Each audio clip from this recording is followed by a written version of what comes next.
Imagine if they says that we was practicing to see if you could do this. Islam. And basically what we did was the unconscious animals out there, the nature that we should protect and love. Imagine they come down and then get us to practice Islam. I mean, like, for fuck's sake, man. Yeah. You can't get away from this ideology, can you? Just back off. That's when I'll turn into that caged animal that I'm moaning about the world doing now. That's it. Well, I've always said this. If an alien came down now and said they created us, not half of the population wouldn't believe it. You know what? If an alien come down and says an alien created me, I'd go back to my fucking mum's house and say, Mum, did you fucking alien? Yeah. And I'll know about this. Yeah. He said he created me. Where was you in 1984? Around my birth? Was you, did Dad go out and do a full day shift? What was the milkman doing when he popped round? Ma? Imagine that. Now, first of all, it was Santa, then I found my teeth under the sink. Imagine the potential of how mad the world could go with aliens coming down, trying to teach us Islam and telling us that they created us. Imagine going into that fucking crazy world. Mum, you fucking alien while I was out. No, son, because let's hypothesise that I did fucking alien. If I fucked him while you was out, he wouldn't have created you. I'd have had to have fucked him before you was born, wouldn't I, Stuart? Ma, did you fuck him before I was born? Oh, for fuck's sake, Stuart. Right, that's the world. That's the world now under aliens from their perspective. Yeah. Welcome everybody once again to Safe Place Podcast. And today we're going to talk about one of our most successful videos today, and it was one released 2 weeks ago regarding the confirmed Pentagon existence of unidentified flying objects, or unidentified aerial phenomenon, as the military will describe it.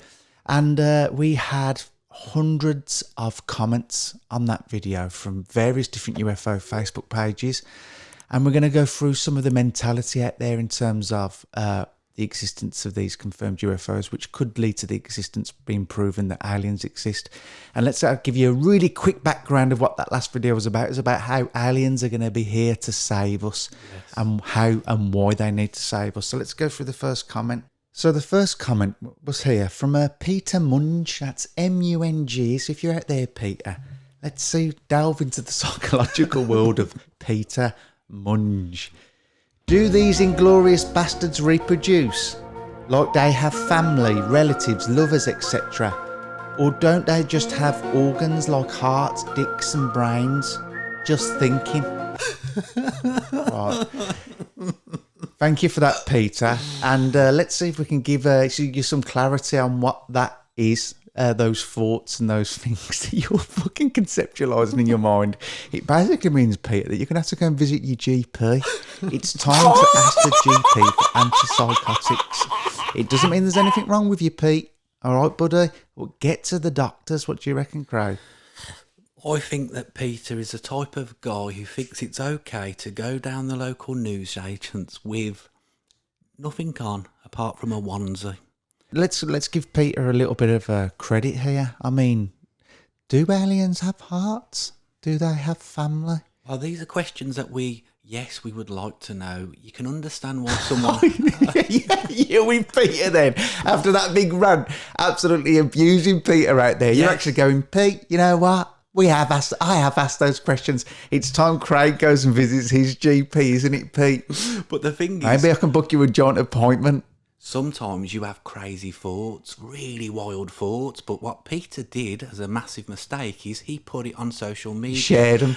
Yes. We tell people to talk out more, and we're telling Pete to keep his fucking gob shut. Definitely. Peter Munge, don't go on about questions like that. Keep that in your little head and answer it yourself. Don't tell anybody. It would be nice, though, to know somewhere in this infinite empty space that we call the cosmos, the universe, God, that somewhere out there's a little alien family that's just been allowed out after lockdown because they're fighting some sort of mutant virus. And the first thing they do when they get that freedom is they go down the pub and get themselves shit-faced. Yeah. I hope that's going on out there in the universe. Let's go to the next comment. Let's see if there's anyone out there that can inspire us, that they've got the same mentality and they think aliens are going to protect us. So here we go. We've got one here from Steve Peck. To save ourselves, even with alien assistance, would require such a huge transformation of society most people wouldn't be able to cope, Craig. This is a conscious being right here. No, I'm afraid, and they're here to take advantage of the weak and divide humanity with their own purposes. We are in grave danger of losing human culture and freedom. And Steve is being serious about that belief, aren't you, Steve?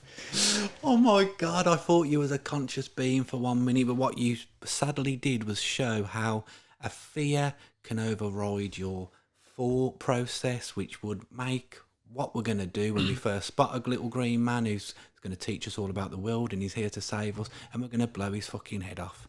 And it sounds like Steve's actually talking about politics, politicians, isn't he? He's describing, he's projecting onto aliens the way he feels about politics, that they're here to overlord us and take advantage of us and we need to save ourselves. He could be speaking about the fucking Labour Party or the Conservative Party right here. Yeah. But unfortunately, Steve, and it was like Pete in the previous one, it's time for Steve to really contemplate the idea that it may be time to visit his GP because he may be suffering from delusional paranoia, where he believes the whole world is out to get him and he needs to save himself. Now, he's either trying to make himself become the hero of his own story or he's a delusional coward. Right, the best thing you can do, Steve, is go to the GP with Pete, preferably with both of your clothes on, and get the help you need to feel safe in the world. He just wants to feel safe, Steve does. That's it. And he can see awful things happening and he's blaming it on aliens. So this comment is from Derek Nainey. Now, it's spelled Nainie. Hello, Derek. How you doing, mate? Should we presume if Derek needs medication yet or not? I think the world needs medication, so I'm going to go for a definite yes. Go on. I see aliens every day.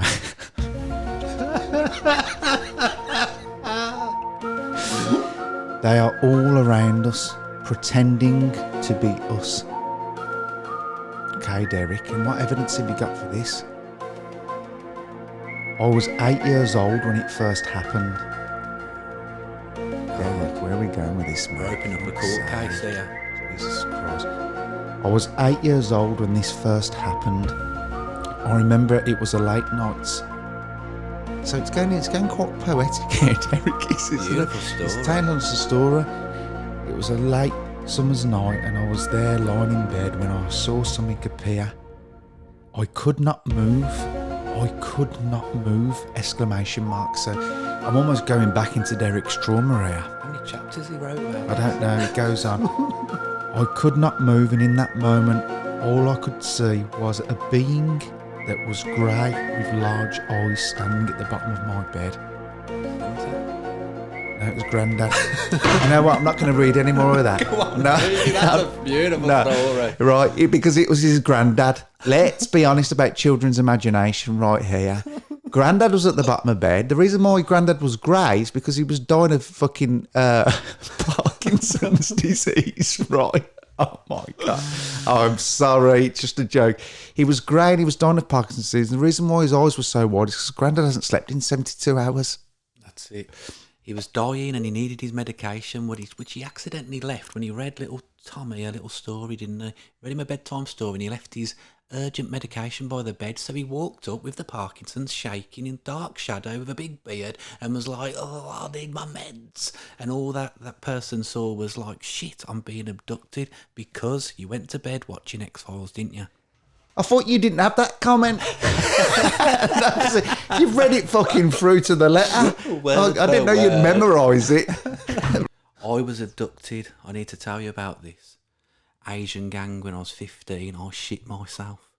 They just wanted money and my fags. But you're talking about alien abduction. Are they working with the Greys? Are the Asian gangs working with the Greys now and abducting people? Basically, you know what? He made a good point. For us to see that aliens isn't a danger, to not have the fear, we're going to go for a transformation. The whole world going through a transformation all at the same time. It's not going to happen, is it? He's logically right on that point for me. Well, for me, he needs to go to the GP. Now, let's look at it like this. 60% of all the comments, and there was at least 130 comments in total on this podcast, were the aliens are here to eat us, or they're going to overrule us, or kill us, or harm us, or enslave us. Now, what you're doing right there, guys, is you're doing something called a projection. You're projecting everything from similar experiences in your life onto some sort of future event. Now, we can hypothesize that that's a great survival instinct by the mind. It goes back, it draws all the information, it projects out something onto the future as a way of trying to prevent the same thing happening again. So there is logic to projection, but there's also, it's limited. It's also flawed in many different ways. What you're doing in your life, you're projecting the abuse that you went through, whether it was from mum or dad or the people around you, where you learnt the world to be unsafe and felt unsafe in it. And all of the alien movies that you've watched, which are 90% all about aliens attacking us or hurting us or manipulating us or violating us in some way. And then you're projecting that onto the future event, completely believing for your own sense of survival that that's going to happen. So it makes absolute sense why you're doing it. But just step outside of your own psychology for a moment and look at it and go, hold on a minute. Maybe that's what I am doing. Maybe I could never, ever know what aliens, if there's aliens out there, if they exist and what they're here for, if they're here. I can never know any of that. All I can go on is the evidence that exists outside of my mental projection. And when we look at the evidence, finally, after 60, 70 years of denial, the military and the government have confirmed the existence of unidentified flying objects. Again, it doesn't mean that they're aliens, but if we're projecting our own shit onto that now, we could argue that that technology we're not capable of it yet. Well, there's good mathematical figures to say it's likely that we're not alone on this planet, but I suppose I've got a hypothesis of a theory that could happen, and I want to run this past you, right? You imagine You're calling it the theory of what? The theory of possible alien evolution, right? That's a bit of a long name. Can you break it down? Give it like the theory of everything was a genius one. What you got? That was good. The theory Summit. Summit, right? Yeah. The theory of Summit.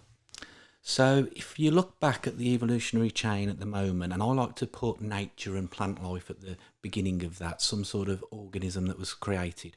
It went on to then an unconscious animal, and from the unconscious animal, we would like to say that we have become conscious beings that have memories and can project, like you said.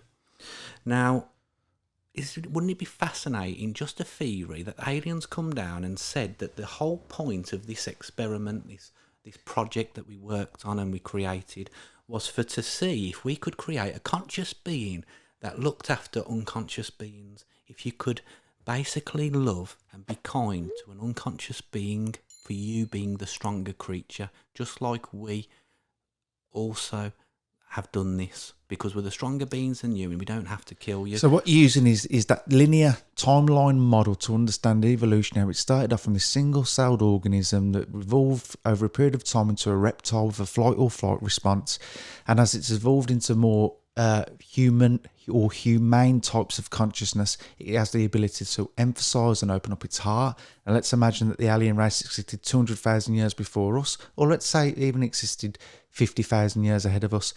On its evolutionary, consciously expanding awareness, which is similar to biology or how we advance technologically, we could argue through analysis, not projection of watching the fucking film Independence Day, we can formulate an hypothesis that dictates that that alien race is going to be more conscious, more aware, more loving, more open, a bigger heart than us. And that's why we're hypothesizing that these motherfuckers need to get down here and save us. That's it. And the belief is, do you know what? We're just going to go into panic mode, aren't we? And we need to just transform and realise that even without aliens, we could save ourselves. The possibility is there. No. We could No transform. way, mate. No way. We cannot save ourselves. We cannot, because there's just too many crazy people in the world now. There's too many crazy people in the world. Let's look at how we define crazy. The one thing I've learned as a psychologist, as a counsellor, as somebody that's obsessed with psychology, is we are all nuts now. Even us telling people out there that they're nuts. We're just as nuts. Yeah. But let's try and stay scientific. Let's try and cut through all that 60% of comments where they think they're going to eat them and kill them and oppress them. They're not going to do that. You also can't just say that, like, you know, oh, Andrew said they're not going to kill us, so I'll just go up and shake his hand. Wait there, who said it? He's holding a dagger. Andrew on the Safe Place podcast, he said that'd be lovely. And he just skips up to him. He gets fucking murdered by him. Decapitated. The first person skips up to So it. don't go out up and approach Imagine if it was Stuart that I converted as well. The delusional paranoia guy who's psychotic, thinks we're going to kill It was him. Peter Munn. Mum, I was completely wrong about Andrew on a Safe Place podcast. I'm going to go and march up to that horrible looking crazy alien with a dagger, and I'm going to go and shake his tentacle. Right. So, guys, it's clear to see through the evidence that was portrayed, through the linear introspection of the theory of everything, the theory of biology, consciousness and awareness, that we can only hypothesize a much more wise projection on what two aliens are, and they are far beyond us in every single sense that we can have. Well, I like this fact. A few people have said this fact, right, and I think this is so good for people out there who think they're going to come down and fucking switch our organs from the inside to the outside and just mess about with us, right? What I believe is... God, you really do know how to turn me on, don't you? These conscious beings, right, don't give a shit really about us. We're not even enough. We're not interesting enough. No, you're wrong. You know what? You're now projecting the way you see us. Let's say that let's say that you've advanced and your heart chakra is gaping like a Chinese woman playing ping pong out of the vagina. You've seen the videos, right? Their hearts are gaping. They have now gone beyond seeing us as merely nothing and not interested in watching us, where they see themselves in us. And they love us. Now that's projection. They love us like we've never known love before, baby. I'm not talking about what I view humans as. I'm thinking of what we view Animals like. You know that lovely little bit of fungi that you get in a tropical lagoon, right? Thrush. That beautiful little life creature plant that's just flapping around, right?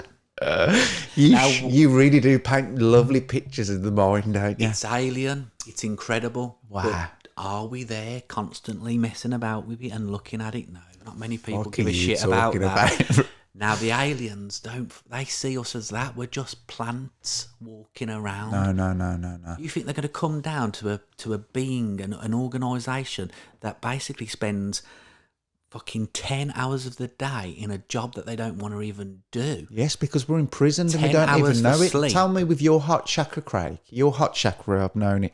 And now let's look at the spectrum of heart chakras. You've got a psychopathic, sociopathic, narcissistic monster at the top of the murderous food chain that has no heart whatsoever. And then you've got somebody like the Mother Teresa, Gandhi, that has this open heart. Now, Craig, on the spectrum of having an open heart, you're about 3%, right? You've still got 97% to go. You're still a bit of a monster, if you ask me. Now, you're projecting your own conscious awareness onto aliens right there. The very thing that we're saying that people shouldn't do. Let's look at it scientifically. With that heart chakra gaping wide open. Guess what, Craig? Aliens are going to love us like we have never been loved before, mate. And I will put everything I have on the line right now to prove it. That's your projection from your experience. No, I've never been loved. I was abused, mate. I was abused every day when I was a kid. Oh, here we go. I've got PTSD on my ass tattooed. You've always been the victim, haven't you? Imagine having PTSD put on your ass. Talk about a sex breaker, that is. You know what I mean? What the fuck? Anyway. All of their medical conditions on their back. Right. So, yeah, it is. Aliens are going to love us like we've never been loved before. Well, you talk about this heart, right, being wide, gaping, open, this chakra. The chakra, of course, is there have been evidence to prove that chakras exist. For sure, the heart chakra. Yeah, go on. Right. So, again, you're drifting off into basically a belief system that you have. You're projecting that you Absolutely, I'm projecting a belief you system. want love and unconditional love. No, from listen. these I'm not one of them fucking commenters right there, thick as pig shit. I'm conscious if I'm projecting my own stuff unconsciously. All right, hold on a minute. Yes, you're right. I am projecting my own stuff. However, it's completely also based on reality evidence outside of my psychology, which is dictating that they've been here, that they haven't caused harm. Again, to all the people that say people have been abducted and they had harm caused to them, shut the fuck up and give me 2 minutes to get this off my chest. Oh, yeah. Right. Because as I'm speaking my argument, all I can do is catch how stupid and flawed my argument is, all right? So I'm going to shut up then. What I'm trying to say is, right, these guys who project the future based on science and maths, you can't go wrong with science and maths. Science and maths will give you the answer of the evolutionary future. Yes, I get that. Do you remember the time when the Earth was flat? No. The Earth's flat now, mate. And you know what? That's fascinating about this podcast. Next week, we're going to do one on flat Earth theory. Me and Craig, over the next week, are going to go so deep into this world. We're not going to know whether a rock or a fucking stream, right? That's how deep we're going to go into Earth theory, flat Earth theory. This will be difficult for people to keep up with now. What I'm saying is the science and maths that you put in all that faith in. How do you know the Earth's not flat, though? You're about to come out with that bullshit. No, you're projecting there. I'm not saying that the Earth's not flat. What are you saying then? I'm a flat Earth believer. So, no, look. I'm not saying there isn't a flat Earth. I'm a flat Earth. And then there was a pause. He identifies as a flat Earth, everybody. You've got it, the world's first human being that identifies as a flat Earth, and that's a great way to end the podcast. That's got to be the best way to end it. You identify as a flat Earth, not a theorist, but literally a flat Earth. How fucking mad is he?